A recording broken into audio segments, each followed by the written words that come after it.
warahmatullahi wabarakatuh. Selamat siang, kembali lagi dengan podcast Rumah Sakit Hasri Ainun Miyapa dengan saya Dr. Sarah Arbiati sebagai host dan dua narasumber kita yang pastinya ganteng-ganteng dan kebanggaan Ainun nih. Ada Dr. Agung Sindu Pranoto, spesialis bedah konsultan onkologi. Selamat siang, Dokter. Selamat siang, Dr. Sarah. Dan juga ada Dr. Nur Amin Wahiji, spesialis OBGYN. Selamat siang, Dokter. Siap. Apa kabarnya nih, dokter-dokter ganteng ini? Baik, sehat. Alhamdulillah. Jadi pada siang hari ini podcast kita akan mengusung tema tentang World Cancer Day yang bertepatan pada Hari Kanker Sedunia pada tanggal 4 Februari kemarin, jatuhnya kemarin ya dok ya. Hari ini dengan mengangkat tema Close the Care Gap, yaitu pemerataan akses pelayanan kanker yang bermutu untuk seluruh pasien kanker. Selama ini kan kalau kita lihat mungkin khususnya di Indonesia dengan negara-negara kepulauan itu mungkin adanya tidak pemerataan dari akses kesehatan, terutama pelayanan dari kanker itu sendiri, bisa karena sarana prasarananya atau SDM-nya yang kurang. Nah, alhamdulillah nanti kedepannya Rumah Sakit Hasri Ainun Habibie akan mengembangkan pelayanan kanker yang insya Allah paripurna, karena SDM-nya sendiri sudah ada ya pastinya, dan sedang menunggu sarana prasarana yang akan segera dilengkapi. Dari data Riskerdas di tahun 2013 terdapat jumlah sekitar 1,4% pasien kanker di Indonesia. Namun pada tahun 2018 datanya meningkat menjadi 1,8%. Mungkin sebelum kita masuk ke main course-nya tentang kita mengenali kanker sejak dini, dokter-dokter yang ganteng-ganteng ini bisa memberikan pendapat tentang mengapa data kanker di Indonesia naik dan bagaimana sih dok agar tidak ada gap di antara atau tidak ada kesenjangan sosial di antara pelayanan kanker kepada seluruh masyarakat. Silahkan, mungkin mau didahului oleh Dr. Amin, boleh? Sejauh ini masalah kanker di negara-negara khususnya negara berkembang termasuk Indonesia itu masih jadi momok ya. Makin hari makin meningkat, itu disebabkan karena kalau dari keganasan di kandungan itu sendiri, satu memang kurangnya pengetahuan masyarakat Indonesia sendiri terhadap kanker itu sendiri. Misalnya saja pada pasien-pasien kanker mulut leher rahim atau kanker serviks, itu biasanya pasien datang memang di stadium-stadium lanjut atau stadium terminal atau stadium akhir, sehingga ini padahal kanker rahim, mulut rahim ini atau leher rahim ini itu sebenarnya bisa dicegah dan sembuh sempurna jika diobati atau dikenali dari awal. Belum lagi untuk masalah-masalah genitali atau alat-alat kelamin itu pasien yang di negara berkembang termasuk Indonesia itu masih agak risih untuk memeriksakan diri ke dokter walaupun sudah ada keluhan. Itu yang bikin kanker itu masih menjadi momok dan masih meningkat. Iya. Kalau dengan pembahasan mengenai data kanker yang terus meningkat itu sebenarnya menarik ya, karena kalau kita lihat mungkin bisa jadi dua poin. Pertama, apakah memang betul bahwa kejadian kankernya itu sendiri yang memang jumlahnya secara kalau kita hitung kalkulasi mungkin dulu jumlahnya 10 misalnya, sekarang memang ternyata jadi 100. Memang kejadian kanker yang naik itu mungkin juga bisa. Tapi yang kedua yang saya lihat di sini, kemungkinan yang kedua dan mungkin saya rasa ini yang lebih tepat, itu kayak ibaratnya bahwa seperti fenomena gunung es saja kalau kita lihat. Mungkin selama dulu kejadian kanker itu yang kita tahu di permukaan itu kan, ketahuannya hanya sedikit, tapi sebenarnya kejadian di masyarakat itu banyak.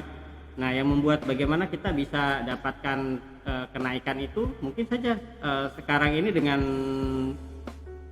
banyaknya tenaga kesehatan yang terjun langsung di cancer ke daerah-daerah gitu kan. Kalau dulu kan mungkin terpusat hanya di sentral-sentral pendidikan yang di pusat. Nah, sekarang kan sudah mulai terjadi ada pemerataan. Nah, jadi akan terscreening di masyarakat, bisa saja begitu. Jadi pola screening yang lebih ketat itu, kemudian masyarakat yang sudah peduli, kepedulian masyarakat, jadi sejak dini dia sudah datang periksa, nah itu jadi meningkat. Jadi bisa saja sebenarnya kejadian ini dari dulu juga banyak gitu, tapi yang baru memang mau datang untuk berobat itu ya semakin ke depan ini kesadaran masyarakat semakin tinggi disertai sumber daya fasilitas kesehatan yang lebih baik, nah akan meningkatkan kejadian kanker. Oke dok, baik-baik.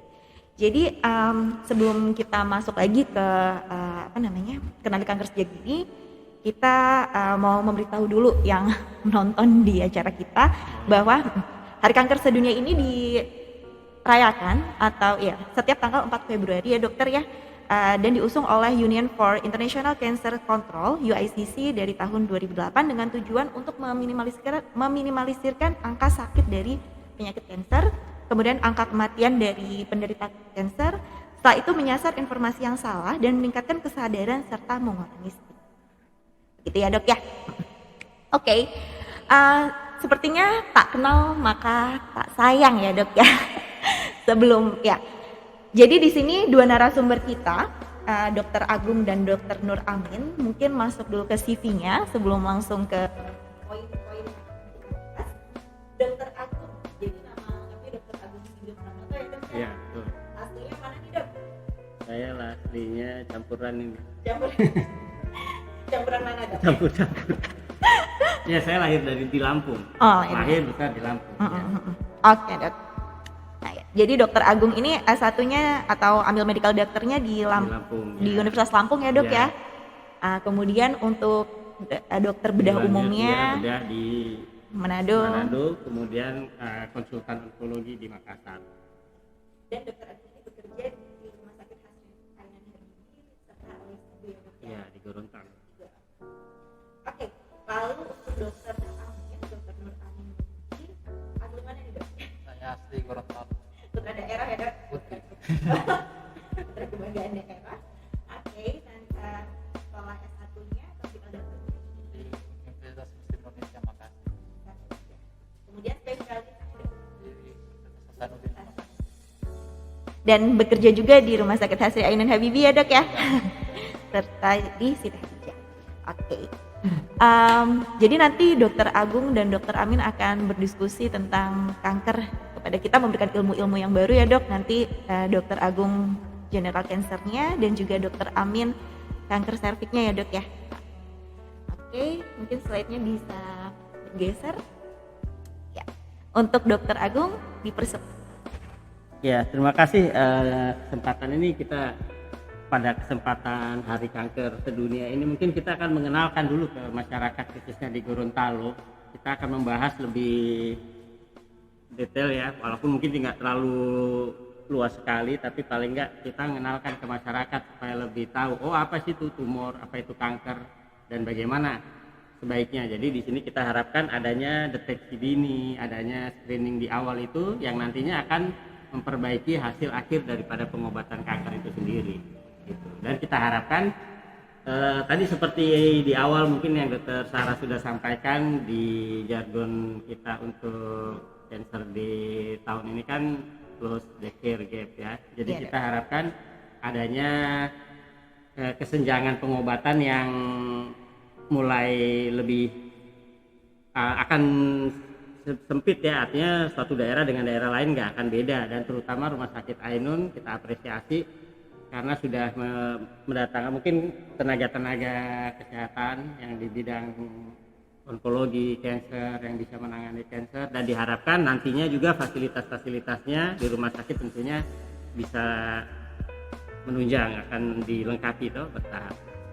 Ya, jadi kita sekarang mau bahas sedikit ya tentang secara umum aja nih tentang tumornya. Sebenarnya Dokter Sarah, kalau kita bicara tentang tumor itu, semua itu yang benjolan di dalam tubuh kita itu yang seharusnya nggak ada di situ, yaitu sebenarnya tumor gitu. Kalau kita bicara tentang tumor, semua itu kita sebut tumor. Jadi mungkin pertama kayak misalnya adanya peradangan, abses, atau kalau di masyarakat mungkin bisul. Nah itu juga sebenarnya termasuk tumor. Kemudian kalau kita kena benturan, ada bengkak, memar, itu juga termasuk. Atau mungkin banyak di masyarakat tai lalat yang muncul di sembarang tempat lah di badan, itu juga termasuk tumor. Atau benjolan-benjolan di anggota tubuh yang lain ya. Jadi semua itu sebenarnya kita kategorikan sebagai tumor secara kedokteran.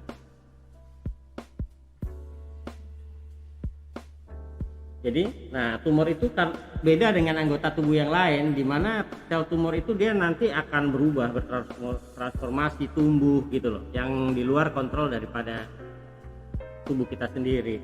Nah, sering masyarakat itu bingung, apa sih tumor itu, apa sih kanker itu? Nah, di sini kita mesti jelaskan dulu bahwa tumor itu ya ada juga, mungkin ada tumor jinak dan ada juga tumor ganas ya. Masyarakat yang sering kali keliru mungkin antara kanker dengan tumor ganas, yaitu sama, bahwa sel tumor ganas itu ya kita sebut sebagai kanker nantinya. Gitu ya. Lanjut. Di sini kita jelaskan lagi bahwa kanker itu tumbuh terus, tidak terkendali. Kemudian dia bisa masuk ke jaringan organ-organ yang lain, terjadi penyebaran, dan ingat bahwa dia bisa juga terjadi pada setiap kategori umur. Jadi dari muda sampai tua pun itu bisa terjadi, gitu ya. Nah mungkin ini yang juga masyarakat, pasien-pasien sering tanya-tanya, dok, apa kalau kita bedanya apa sih kalau yang jinak sama ganas itu? Nah ini kita sedikit membahas ya tentang ganas, gimana ciri-cirinya. Nah mungkin di sini kita lihat itu di gambarnya itu sana, atau yang di bawah itu di wajah adanya benjolan yang ini, bentuknya saja kita lihat kan tidak teratur. Kemudian kalau kita lihat adanya konsistensinya itu padat, kemudian keras kalau kita raba, dan itu tidak jelas batasnya, seperti tidak ada lagi pembungkusnya. Nah, dan batasnya kan sudah nggak jelas lagi, ini batas tumornya mana, bisa menyebar. Kemudian pembuluh darahnya itu akan semakin banyak karena dia butuh makanan, tumor itu. Dan kalau kita lihat itu mudah sekali berdarah karena dia rapuh gitu. Dan ada bagian-bagian yang biasanya sudah mulai busuk karena kebutuhan nutrisi pembuluh darah yang cukup tinggi pada sel yang terus berkembang, itu menyebabkan adanya nanti tumor bagian-bagian yang mati gitu. Dan biasanya ada juga lengket atau ini masuk ke organ-organ sekitarnya. Jadi mungkin kalau masyarakat tanya-tanya, apa sih dok ciri-cirinya, ya ini semualah ciri-cirinya yang bisa kita jelaskan ke masyarakat. Nah ini menarik nih, tahun 2020 sepertinya sudah mulai agak bergeser. Ini kalau kita lihat di sini kejadian kanker yang paling banyak ini di dunia masih ditempati oleh kanker payudara. Kemudian diikuti kanker paru-paru, kanker kolorektal, prostat, kulit, lambung. Ya masih tidak jauh berbeda ya dengan di Indonesia, walaupun ternyata di Indonesia ini kanker payudara memang masih menempati yang paling tinggi. Kemudian diikuti oleh kanker serviks, mungkin nanti Dr. Amin jelaskan lagi, di sini kejadiannya cukup tinggi Dr. Amin. Kemudian kanker paru-paru, kanker hati, kanker nasofaring, kasusnya cukup banyak di Indonesia.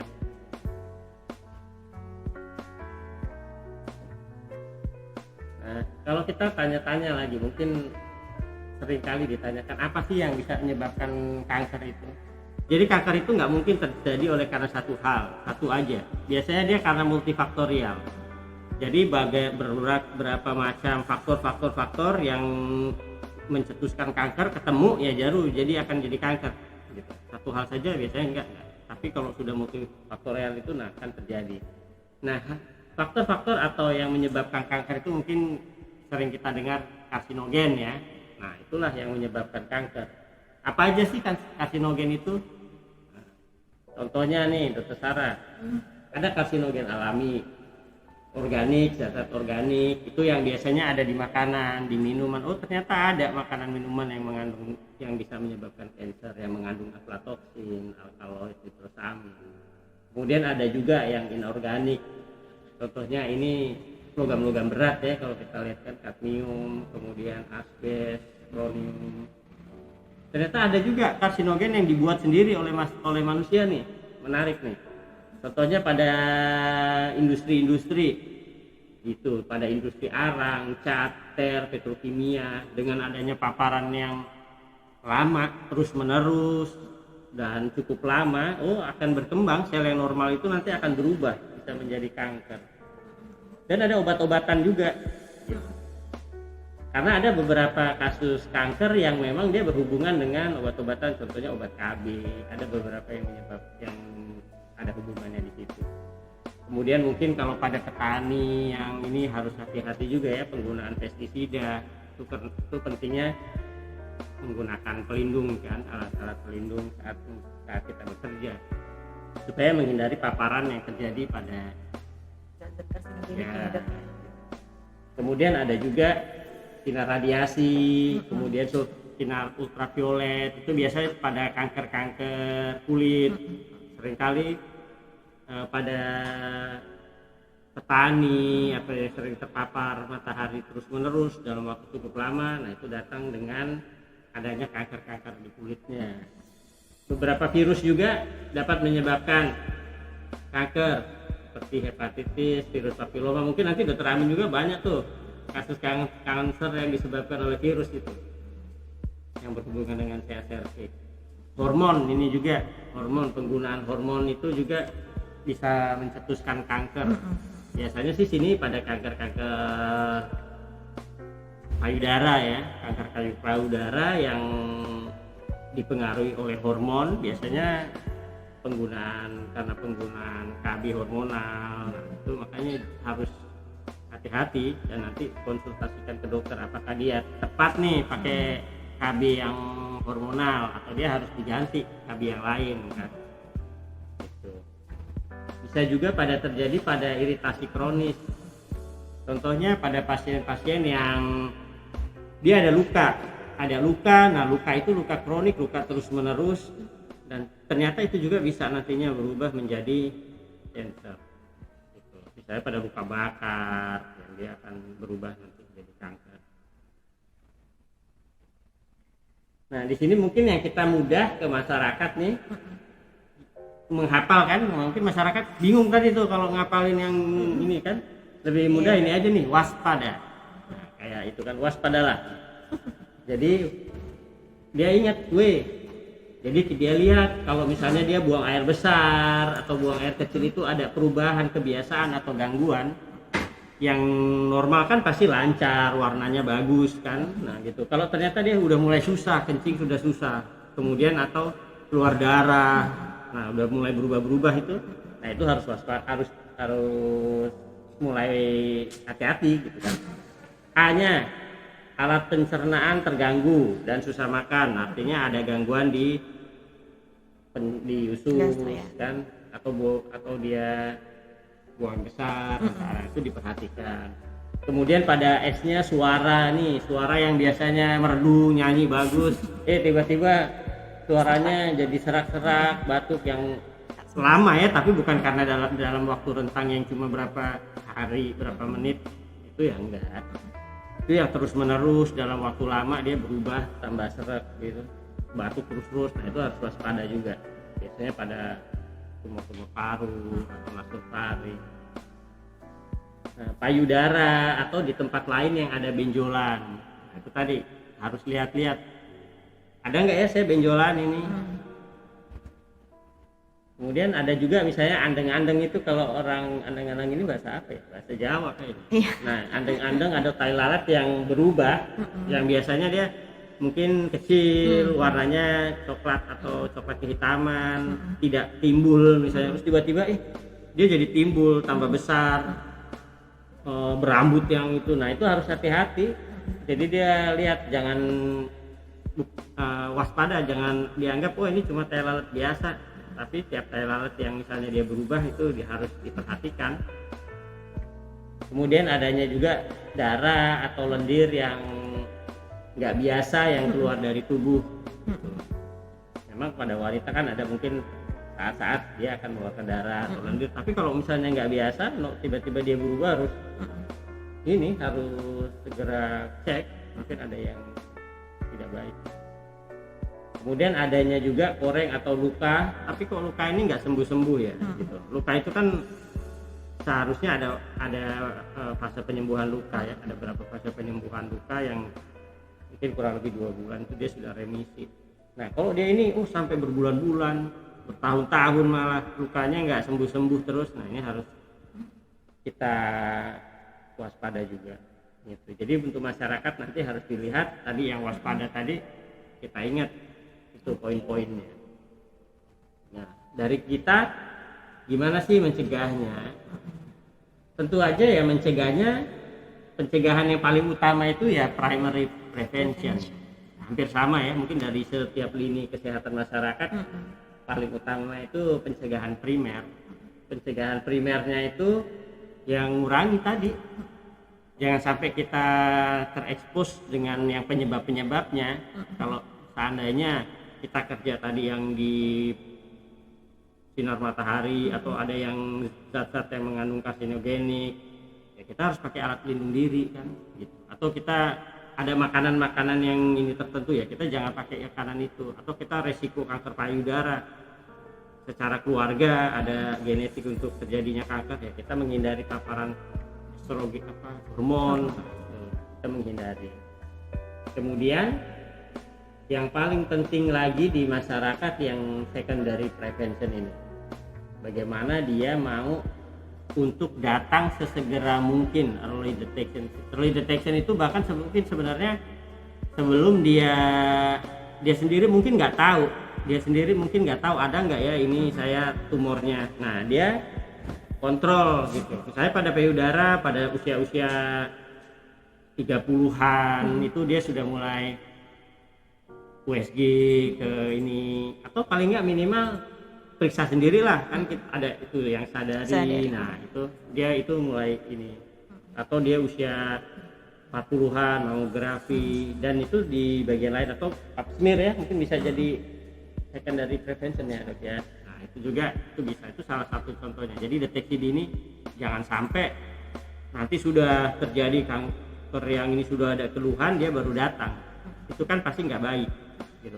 Hasilnya akan lebih baik apabila dia terdiagnosis saat stadium yang paling rendah, dibanding nanti dia stadium tinggi, tentu kesuksesan keberhasilan terapinya akan turun gitu. Dia berbanding terbalik gitu. Baru ya late prevention kalau misalnya memang dia ternyata udah ada gangguan, ya kita berikan ini. Tapi yang utama ya penting adalah primary dan secondary itu di masyarakat harus itu yang kita lakukan.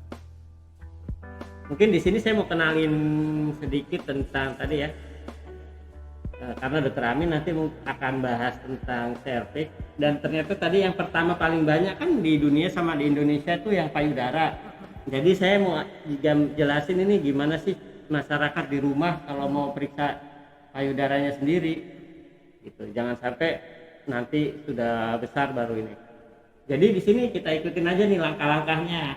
Misalnya, tapi ini bagusnya kita periksa gini Dr. Sarah, bagusnya kita periksa itu ya mungkin kurang lebih 10 hari 2 minggu setelah haid yang pertama ya, hari pertama haidnya gitu. Karena kan saat haid itu dia ada perubahan ini payudara, jadi kadang kelenjar yang membesar dia kira, kalau orang awam yang kurang ini dia kira aduh ada benjolan, padahal secara ini normal gitu, anatominya dia normal gitu. Mungkin pagi-pagi habis mandi gitu dia berdiri di depan kaca tuh, angkat tangannya, dia lihat dulu apakah yang kanan sama nggak nih sama yang kiri, dan dibandingkan yang dulu kan dia pasti tahu nih dulu payudara saya begini nih bentuknya, ternyata sekarang agak berubah miring ke kiri kah, atau ada benjolan sedikit, ada yang lebih membesar atau warnanya berubah. Nah itu harus dia lihat. Kalau ternyata ada perubahan, nah oh ada sesuatu ini mungkin. Nah bisa kita lanjutin langkah yang kedua, dia coba lagi dengan tangan di pinggang, tetap dia mau dilihat gitu. Baru setelah itu dia angkat tangan, kalau dia mau periksa yang sebelah kiri dia angkat tangan kiri dengan tangan kanan ya. Oh ya, kemudian waktu raba ini kita raba cuma pakai 3 jari aja, 3 jari dengan ujung-ujung jari ini. Nah kemudian kita raba nah naik turun, naik kemudian turun, diraba ada nggak benjolan-benjolannya gitu ya. Dan kemudian juga dengan gerakan melingkar dari pusat, dari puting kemudian ke luar, atau bisa juga dari luar ke puting gitu, bisa sebaliknya juga. Gitu kita raba, ada nggak benjolan gitu ya. Kemudian kita juga tekan pelan di puting itu, kita tekan ada nggak cairan atau yang keluar dari puting, kan seharusnya nggak keluar. Nah. Gitu. Baru dia berbaring, kemudian dia periksa ulang gitu. Jadi kalau ada sesuatu yang berubah yang nggak kayak biasa, you must go to the terus ya. Ini ya, di hari Cancer Day kita kali ini kita harus safe terhadap cancer. Pertama, ingat screening, kita lihat deteksi dini, kemudian kita harus peduli, aware dengan diri kita sendiri. Jadi kita mau periksa diri sendiri. Terus kalau kita temukan harus segera, jangan tunda-tunda. Oh nanti nunggu ini, atau tanya dulu sama ini, tanya dulu. Terlambat. Bagaimanapun kan proses penyakit itu akan terus berjalan. Gitu. Jadi yang penting adalah early detection, itu adalah yang paling penting untuk meningkatkan survival dari pasien. Saya kira itu untuk ininya gitu, Dokter Sarah. Oke, mungkin nanti pertanyaannya ditampung dulu ya dok. Ya. Nih saya mencatatnya banyak yang harus diulik lagi nih. Tapi sebelum itu ke Dokter Amin dulu aja ya. Ya, untuk Dokter Amin ini kita akan membahas tentang kanker serviks ya dok ya. Ya. Oke, untuk waktu dan tempat saya persilahkan. Ya, terima kasih dok. Ya. Sarah. Kali ini saya akan membawakan materi atau presentation tentang kanker leher rahim yang tadi di awal sudah dijelaskan kalau misalnya di Indonesia itu saling kejar mengejar angkanya dengan kanker payudara. Kanker serviks itu sendiri atau kanker leher rahim itu sendiri merupakan kanker yang nomor 3 di perempuan dapat kematian. Terus kita lihat lagi di dunia sebenarnya kanker serviks tidak terlalu banyak dibandingkan dengan kanker yang lain. Di Indonesia malah lebih banyak. Lebih banyak ya dok Tadi ya. saya sudah sampaikan di depan bahwa orang Indonesia itu sangat tabu kalau kita cerita masalah organ seks perempuan, apalagi kalau dokternya laki-laki, sehingga lebih risih lagi pasien-pasien yang notabene semuanya adalah perempuan.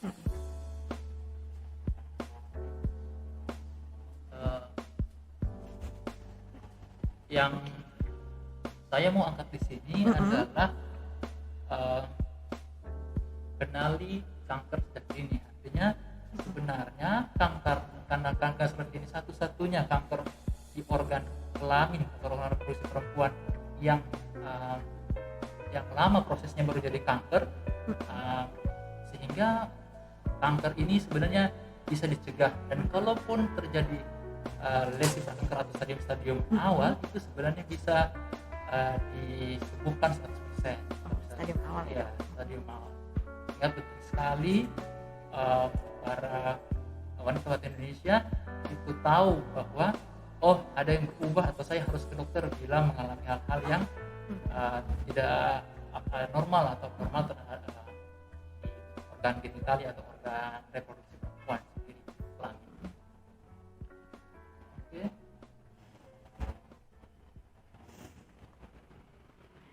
Kanker ya, slide. Tetapi Dokter Amin sendiri kalau di Gorontalo sering menemui pasien-pasien kanker serviks? Iya, di Gorontalo sendiri itu karena dokter spesialis kandungan yang subspesialisasi onkologi atau dokter kandungan yang bergerak di atau bidang kanker itu sendiri belum ada, itu pasien-pasien kanker itu dirujuk ke pusat kanker di Makassar atau di Manado. Karena saya pendidikannya di Makassar, setelah di pusat kanker di Makassar itu banyak sekali pasien-pasien Gorontalo yang ketemu dengan saya selama pendidikan diberikan. Dan di Poliklinik Ainun Habibie sendiri ya ada beberapa, setiap bulan pasti ada pasien-pasien kanker serviks yang datang ke poliklinik dan tidak mengetahui. Setelah kita lakukan biopsi, nah, hasilnya kanker serviks dan kita rujuk ke pusat-pusat kanker yang ada terdekat. Yang terdekat ya dok ya. Jadi sebenarnya bukan karena nggak ada, tapi mungkin karena kemarin karena pusat treatmentnya itu adanya di Hasanuddin sama di Manado itu ya dok Iya. ya. Sebenarnya kasihan juga ya dok, pasien-pasien maksudnya harus terbang kalau darat pun jauh ke Manado gitu ya dok ya. Pasien-pasien kanker itu yang kenapa harus kita rujuk ke rumah sakit yang pusat kanker itu sebenarnya dikarenakan karena pasien-pasien kanker yang datang di dokter spesialis atau di poli kandungan itu yang sudah stadium lanjut sehingga membutuhkan kemoterapi. Nah, seandainya mereka datang lebih awal sebenarnya tidak sampai dirujuk. Dok, berarti kalau untuk pap smear sendiri itu idealnya berapa bulan sekali dok? Atau setahun berapa kali gitu? Kalau pap smear sebenarnya kalau di luar negeri itu di Eropa di Amerika itu dianjurkan 3 tahun. Nah, tapi di Indonesia karena kebiasaan orang Indonesia tadi pendidikannya disarankan 1 tahun. Oh, setahun. Oh, berarti kalau misalnya kalau di luar negeri disarankannya 3 tahun sekali itu tuh sudah seharusnya kalau misalnya udah 3 tahun ya dalam waktu 3 tahun tuh oke, baik-baik aja kayak gitu Iya. dok. Nanti 3 tahun lagi baru periksa lagi gitu dok. Ya, karena teknologi di luar negeri, teknologi yang untuk mendeteksi awal kanker leher rahim ini itu sudah lebih maju, bukan dengan pap smear yang konvensional tapi dengan tin atau dengan yang tebal itu, dan bisa dipakai pemeriksaan HPV DNA yang melihat apakah ada infeksi di leher rahim atau tidak. Sampai seperti itu akan dikombinasi. Nah, kalau di Indonesia memang sudah ada di kota-kota besar, tapi kalau di Gorontalo sendiri baru ada yang konvensional. Mungkin segera ya dok ya di Ainun nanti ya. Iya. Amin. Menarik sih dok sebenarnya untuk kanker serviks itu. Tapi sebenarnya penyebabnya tuh apa sih dok? Kalau kanker leher rahim?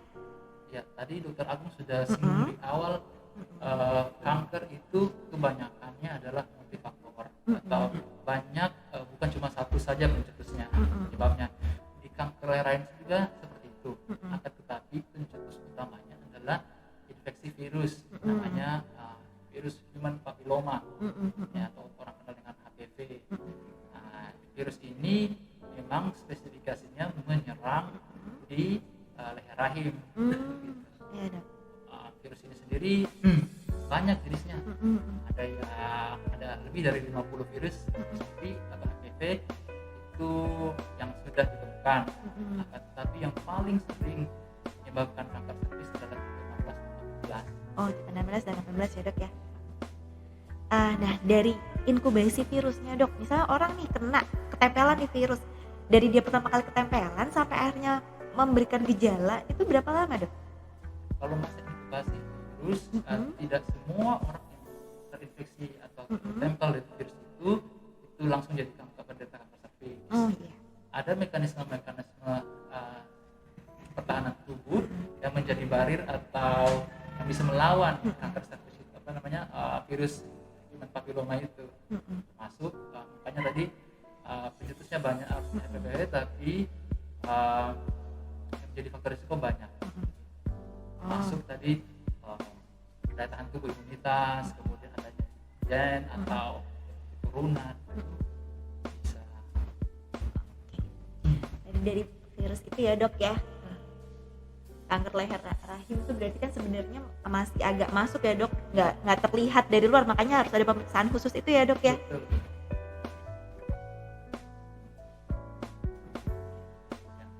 Tadi di awal, boleh kembali ke awal, mungkin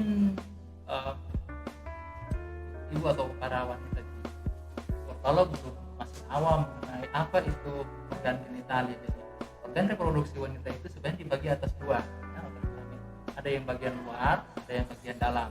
Bagian luar itu yang kita bisa lihat dari luar, ada daerah vulva, ya, kemudian kemudian bibir daripada kemaluan perempuan, ada bibir yang di luar dan bibir di dalam. Setelah itu masuk ke liang senggama atau vagina. Setelah masuk ke liang vagina, kita bisa dapatkan, nah itu leher rahim, tentu seperti leher memang, atau kalau kita lihat dari bawah, speculo, ya seperti bibir, mulut, jadi ada lubangnya dari bibirnya sehingga mungkin itu orang sering bilang mulut rahim, tapi kalau kita lihat dari penampang dari samping itu seperti leher, tapi kalau lihat dari bawah seperti mulut. Oh. Gitu. Nah, kemudian terus ke atas ada rongga rahim itu sendiri yang tempat nanti akan terjadi menstruasi, akan terjadi konsepsi atau terjadi kehamilan itu di dalam rahim. Kemudian ke atas lagi ada saluran telur dan invertebrate itu sendiri. Nah, ini yang penyebabnya tadi human papillomavirus atau disingkat yang orang bilang HPV, itu infeksinya ada di leher rahim itu sendiri. Slide berikut. Nah, ini kalau kita lihat secara inspekulo, kita buka yang senggamanya, nah tadi mulut rahim yang tadi seperti donat tadi yang mulus, merah muda, nah ini berubah menjadi borok seperti ini atau ulkus begitu, ya. Dan rapuh seperti yang disampaikan di Dr. Agung di awal, mudah berdarah karena banyak sekali pembuluh darahnya, tapi karena dia bukan sel sehat, maka gampang sekali untuk berdarah atau rapuh. Slide berikutnya. Nah ini. Jadi sebenarnya kalau lihat tadi gambar piramidanya itu kanker serviks itu atau kanker leher rahim itu sebenarnya puncaknya itu sedikit. Yang banyak itu adalah kalau kita lihat sebenarnya banyak lesi-lesi prakanker yang di bawahnya, karena tadi saya bilang tidak semua terinfeksi oleh virus HPV ini bisa menjadi kanker. Ada faktor-faktor lain yang bisa menghambat replikasi virus itu sendiri atau berkembangnya virus, termasuk status gizinya pasien, kemudian kalau bagus-bagus status gizinya, kemudian antioksidannya bagaimana toh. Jadi kalau misalnya dia bisa jadi CIN1 ini atau lesi prakanker yang saat yang pertama atau tingkat pertama itu sebenarnya 90% bisa sembuh sendiri atau mengalami remisi.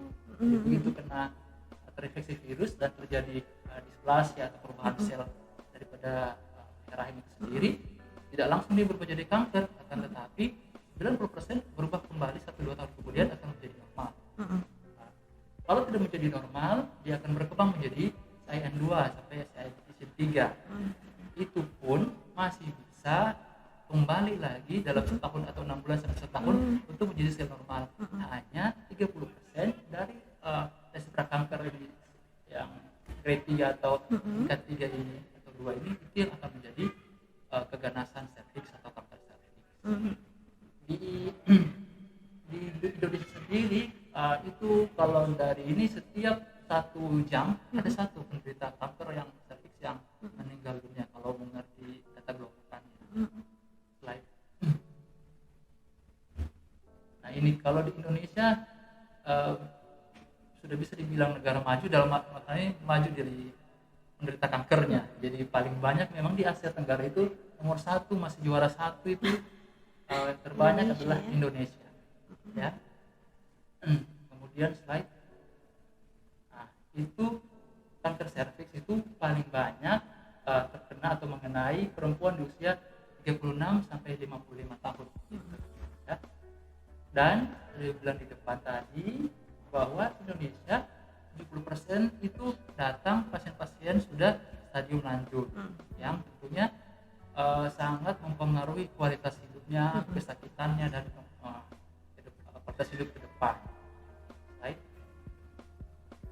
Nah ini kalau perjalanan kanker serviks itu tadi ada yang terinfeksi pertama kali, kemudian jadi CIN1, CIN1, CIN2 dan 3 itu untuk menjadi kanker serviks lama 3 sampai 17 tahun.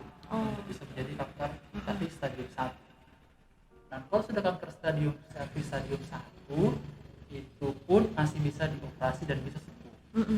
Itu karena kanker serviks stadium 1 itu hanya berada di serviks itu sendiri, belum menjalar kemana-mana menyebar. Stadium 2 kalau atau sudah menjalar sampai ke yang senggama. Stadium 3 kalau dia sudah menyebar sampai ke pinggir-pinggir atau ke tepi atau ke arah tepi daripada cervix, sehingga kita tahu bersama bahwa dekat situ ada ureter atau saluran kencing yang lewat, sehingga kalau dia di situ menyebar sampai di situ, saluran kencingnya akan terhambat, tersumbat, dan kencing akan kembali ke atas sehingga terjadi gagal ginjal. Jadi pasien-pasien kanker cervix sudah ada gangguan fungsi ginjal, sudah mencuci darah, itu berarti sudah stadium 3. Dan terakhir kalau sudah menyebar sampai jauh, kalau jauhnya itu sampai ke daerah kandung kencing, sampai ke usus bisa, usus besar, sampai ke hati itu sendiri juga bisa. Oke, slide. Nah ini tadi kalau terinfeksi virus HPV ini yang cervix yang sehat atau normal, kalau terinfeksi dia bisa menjadi sin 1, sin 2, sin 3. Ini semua kita bilang lesi atau kelainan pre-cancer atau sebelum terjadi cancer. Di sini peran kita sebagai dokter kandungan, peran kita sebagai tenaga kesehatan, nah itu mencegah di sini screening yang kita bilang tadi, secondary prevention atau pencegahan yang kedua. Yang pertama itu adalah vaksinasi. Terus kalau sudah cancer ya itu tertiary atau yang ketiga. Pencegahan yang ketiga, jangan sampai cancer ini bisa menyebar. Slide. Nah, tadi sudah disampaikan bahwa untuk mendapatkan kanker itu sampai 73 sampai 17 tahun baru bisa jadi kanker cervix. Nah, di sini kesempatan kita untuk menghambat perubahan-perubahan atau kanker sel cervix itu bisa menjadi kanker. Nah, di situ juga peran kita sebagai dokter dan kesehatan untuk mendorong dan mengedukasi pasien-pasien jangan takut periksa lesi prakanker atau ada keluhan, karena selama 3 sampai 17 tahun sampai 20 tahun baru jadi kanker. Pasien-pasien yang datang dengan stadium lanjut itu sebenarnya bukan hari itu dia tiba-tiba kena kanker mulut rahim atau rahim, tapi 13 sampai 17 tahun lalu itu sebenarnya sudah mulai ada perubahan, tapi tidak diperiksakan. Slide. Nah ini kalau kita lihat, kalau sel cervix atau sel rahim yang normal, lihat smooth, halus begini, kemudian tidak ada bercak apa-apa, makin banyak berkasnya, makin berbenjol-benjol, pertanda bahwa sel-sel itu makin ada perubahan. Kalau kita lihat progres seal ini atau sin yang rendah ini, satu ini itu kita lihat benjol-benjol tapi agak jarang-jarang. Makin ke atas sin 2, sin 3 itu makin banyak. Dan kalau sudah cancer itu sudah hampir semua, bahkan sudah pasti sampai ke dalam sel rahim. Oke, slide. Nah ini bagaimana cara kita screening atau mendeteksi dini sel kanker cervix itu sendiri? Ada 4 cara yang bisa dilakukan. Sebenarnya masyarakat bidan di puskesmas itu sudah harusnya sudah menggalakkan ini, karena 70-80% sebenarnya kanker lesi prakanker ini bisa didiagnosis di puskesmas dengan cara tes IVA. Tes IVA ini adalah tes yang tes keasaman, bilang begitu ya. Jadi kita kasih parutan asetat atau cuka begitu, kita oleskan ke leher rahim. Leher rahim itu normalnya dia terang, begitu kalau diberikan cuka harusnya dia mau tetap memantulkan cahayanya, kan, karena leher rahim tadi yang tidak berbenjol-benjol. Begitu kita berikan cuka, maka sel-sel leher rahim yang rusak tadi itu dia akan menyerap cuka tersebut sehingga menjadi padat, dan hasilnya akan tampak seperti kelainan keputihan atau lesi atau white. Kalau kita dapatkan lesi ini bukan berarti kanker, tapi kita masih curiga lesi prakanker. Kita lanjutkan pemeriksaan selanjutnya di pap smear. Kita pap smear. Kapan harus di pap smear? Kalau sudah di usia 21 tahun dan sudah menikah.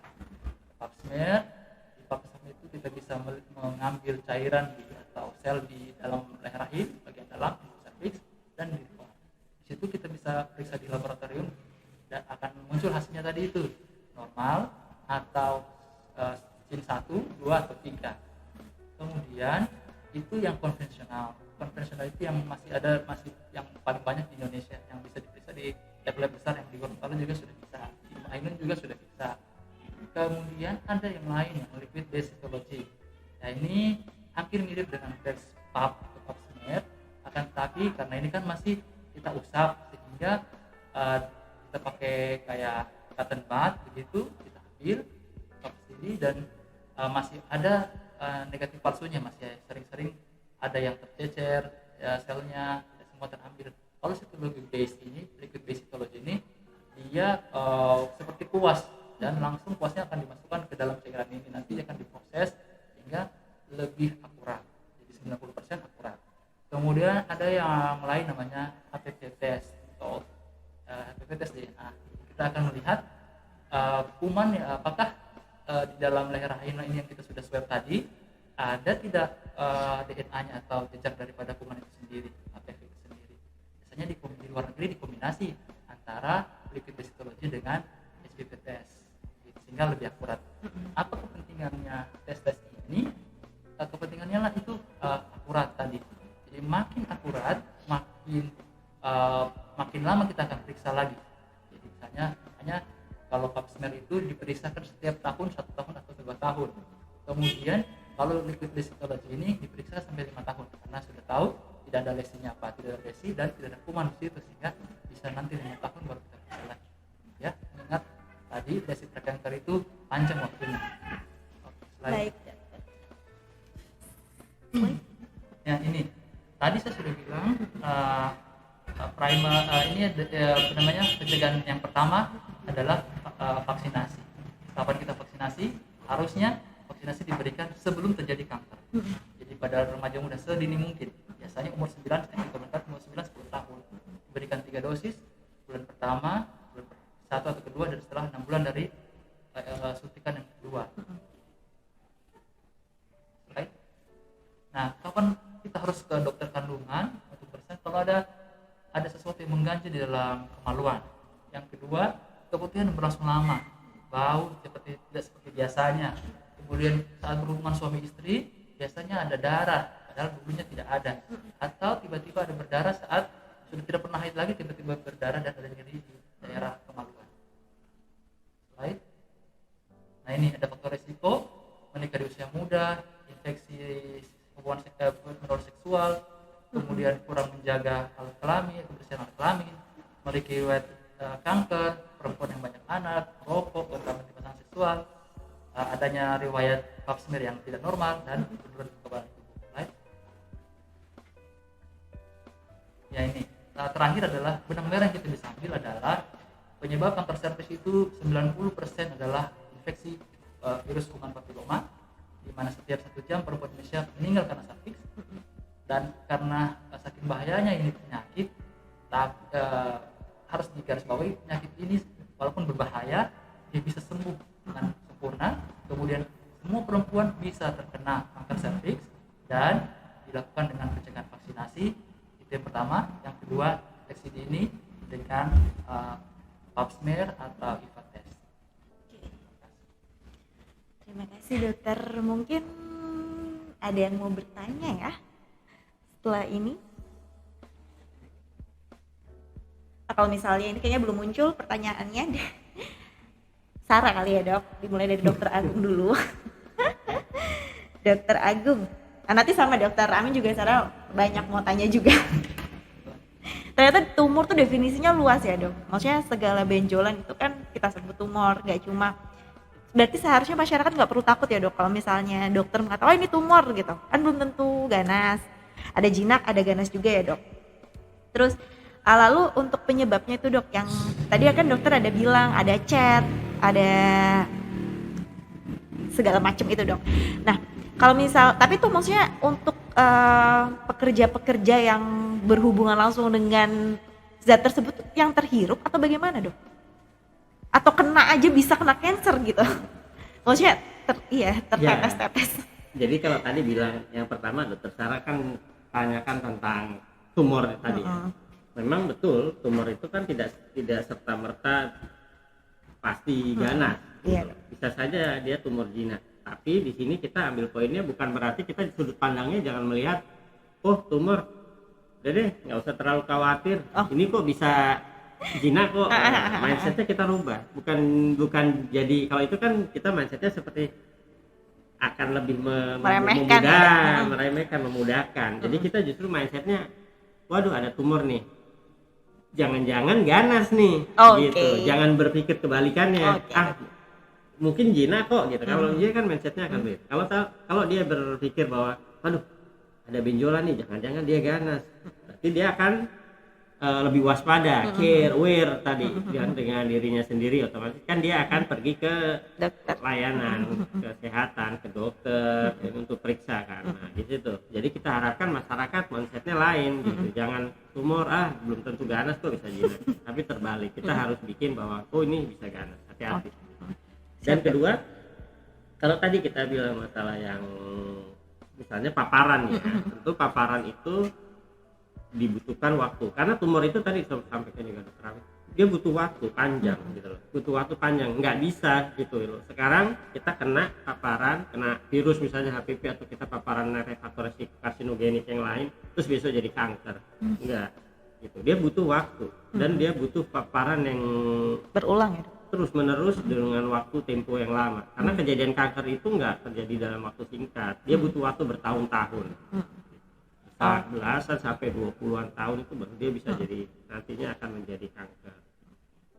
Dan tentunya untuk mencegah, apalagi misalnya pekerja-pekerja yang dia akan resiko kontak terus-menerus dalam waktu lama ya dia harus menggunakan alat pelindung yang tentunya mumpuni, jangan alat pelindung yang sederhana gitu. Dan itu tentunya pasti harus jadi kewajiban dari perusahaan juga mungkin ya, untuk menyiapkan itu gitu. Harus dikoordinasikan lah. Gitu. Oke dok. Terus tadi dokter juga bilang yang tahi lalat itu kan kalau ada yang berambut itu berarti sebenarnya ganas juga dok? Atau benjolan terus ada yang berambut itu? Tadi kayaknya dokter sempat menyinggung gitu. Ya, tidak pasti ganas, pasti ganas. Tapi itu adalah salah satu yang kita harus waspada. Tadi diwaspada itu kan tadi ada salah satunya andeng-andeng kayak lalat yang dia tumbuh nggak normal gitu, yang dia bertambah atau menjadi gelap tumbuh. Semua yang intinya semua yang harusnya nggak ada tapi dia ada, nah itu harus waspada, harus dilihat dan harus diperiksakan apakah dibuktikan bahwa dia ini jinak atau ganas. Itu kan hanya tanda-tanda saja. Pastinya tentu tetap pemeriksaan di laboratorium ya, patologi anatomi itu yang menyatakan bahwa oh ini jinak atau ganas. Pemeriksaan sel secara langsung, patologi. Berarti kalau pemeriksaannya itu semuanya harus diangkat dulu baru diperiksa, atau bisa tanpa diangkat, misalnya diambil sedikit aja atau gimana? Ya tergantung dari kasus gitu, tergantung dari kasus. Ada itu kan untuk pemeriksaan sampel kan ada beberapa macam cara, bisa kita angkat satu kali. Kalau misalnya kita ada suatu benjolan yang dia ukurannya nggak terlalu besar, kecil, kita curiga ini bisa juga ganas misalnya, atau pokoknya ini tumor deh gitu. Ya mungkin kalau dengan ukuran yang kecil lebih baik kita angkat dengan yang lebih besar kan, mencegah jangan sampai terjadi nanti rekurensi gitu loh, artinya nggak keangkat semua. Tapi kalau seandainya dia ukurannya sudah besar, sudah ada ulkus atau apa ya, kita nggak bisa lagi, otomatis mungkin kita harus ambil sedikit untuk kita periksa gitu. Metode pemeriksaan juga kan banyak sekarang, bisa dengan jarum saja, bisa dengan kita memang belas sedikit, atau intinya adalah harus kita periksa. Oke, berarti masyarakat tetap harus waspada ya dok, apapun yang ada perubahan dalam tubuh kita langsung ke fasilitas kesehatan terdekat. Ya. Oke dok, masih mau ditanya lagi dokter Agung? Boleh. Oh boleh dok. So, jangan habis waktu nanti dokter. Oh iya, kasihan dokter Amin ya dok. Oke, dokter Amin tadi lengkap banget. Terima kasih ya dokter. Dan menarik juga sih dok, ini maksudnya bisa jadi isu untuk pemerintah juga. Tadi kan dokter sebutkan ada faktor risiko dari kanker serviks ya dok. Salah satunya adalah berhubungan seks di usia kurang dari 20 tahun.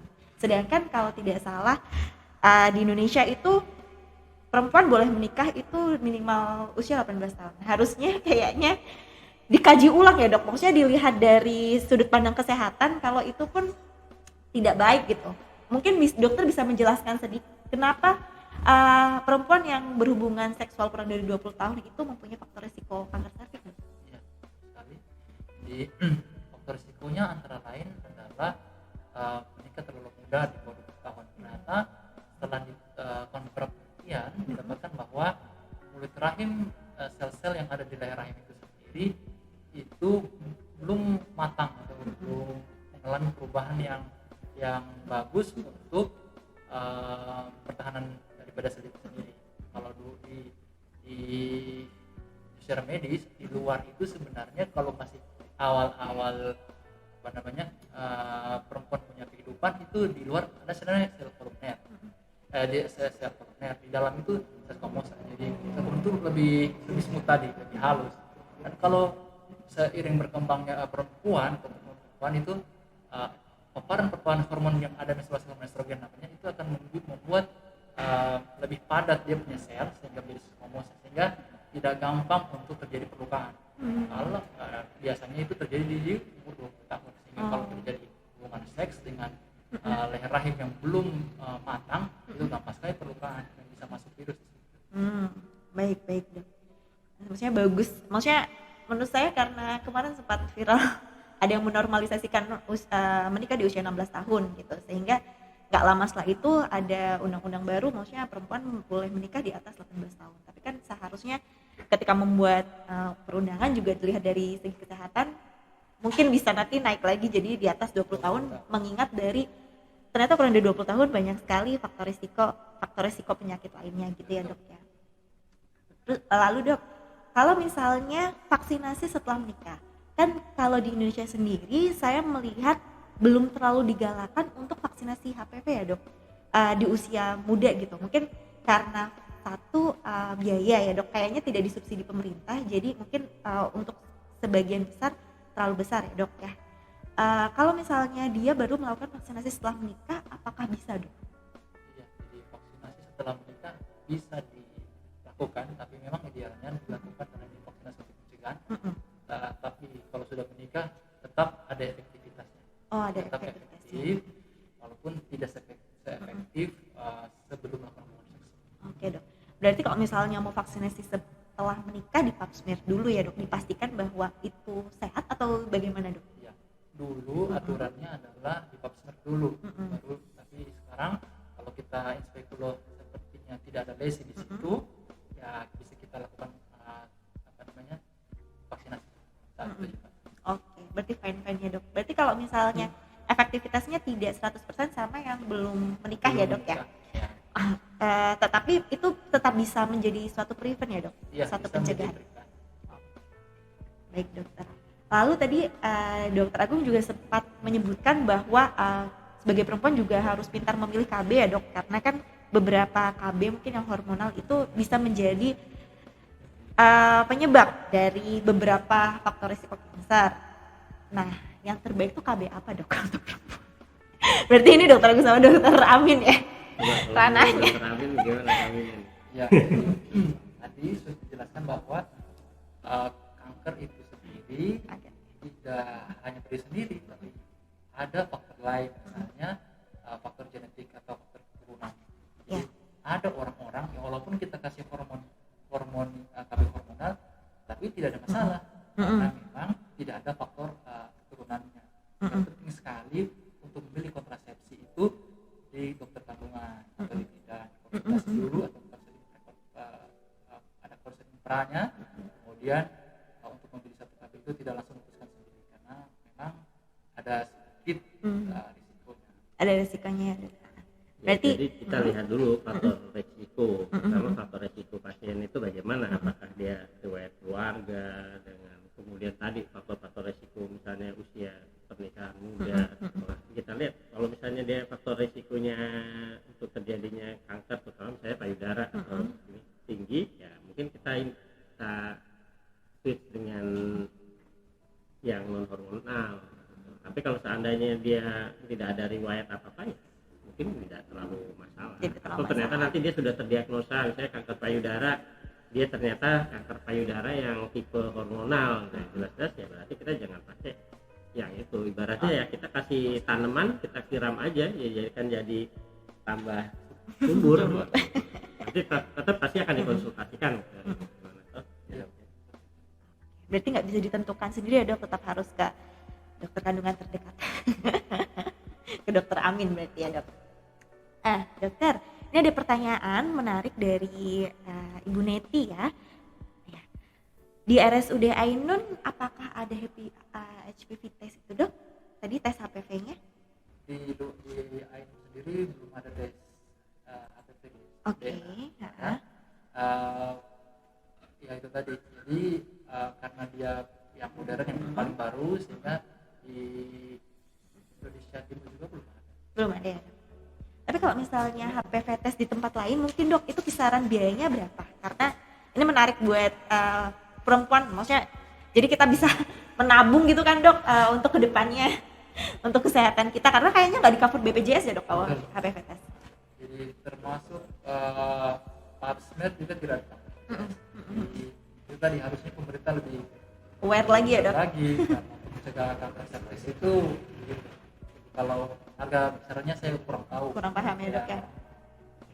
Tapi kalau misalnya di puskesmas sendiri itu pemeriksaan IVA itu gratis ya dok? Iya, IVA itu. Di puskesmas IVA test itu atau tes asam cuka itu gratis, bisa dilakukan dan sederhana sekali. Sederhana ya dok ya. Kalau pap smear enggak ya dok, karena kalau IVA test itu kan mungkin dapat subsidi dari pemerintah ya dok. Iya. Dan sederhana dan bidan juga bisa melakukan ya dok ya. Jadi sebenarnya asam asetat yang karena itu sebenarnya cuka dapur. Cuka dapur. Jadi, kalau dipikir ada cuka dapur yang diencerkan 3-5%. Oke. Mudah-mudahan nanti kedepannya fasilitas di rumah sakit ini juga semakin lengkap ya dok ya. Mudah-mudahan. Insya Allah segera ini, karena sudah ada SDM yang tersedia di rumah sakit Hasri Ainun. Dan kayaknya udah lebih dari sejam ini kita berbincang-bincang.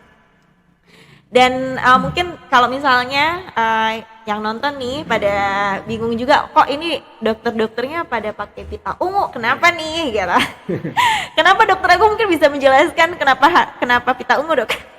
Ya ini karena kita memang lagi memperingati hari Cancer Day ini yang jatuh pada tanggal 4 Februari 2022 ini. Nah, tentu di sini kita harapkan masyarakat lebih peduli terhadap kanker.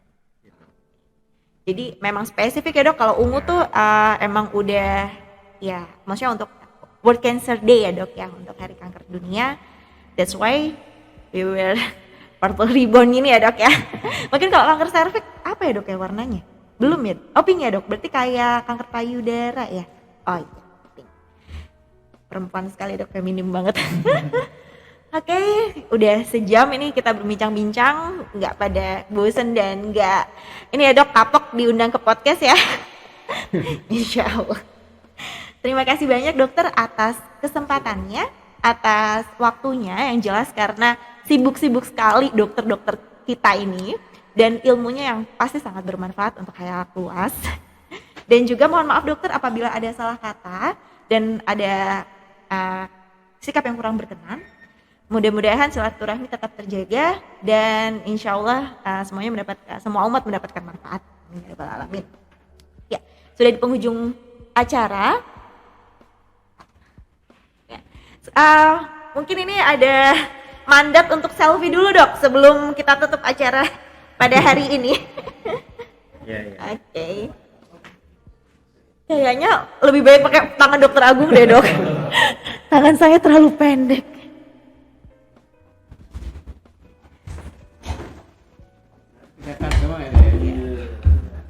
Oke, siap. Untuk hari Cancer Day ya. Ya, Gimana oke. nih? Gini. Atau gini. Gini. Ya. Oke, 1, 2. Sekali lagi ya. 1, 2. Oke. Oke, terima kasih banyak dokter Agung. Sudah, ini saya tutup saja sekalian ya dok ya. Oke, jadi penghujung acara, terima kasih atas waktu dan kesempatannya. Insya Allah ketemu lagi di acara-acara selanjutnya ya dok ya. Amin. Wassalamualaikum warahmatullahi wabarakatuh.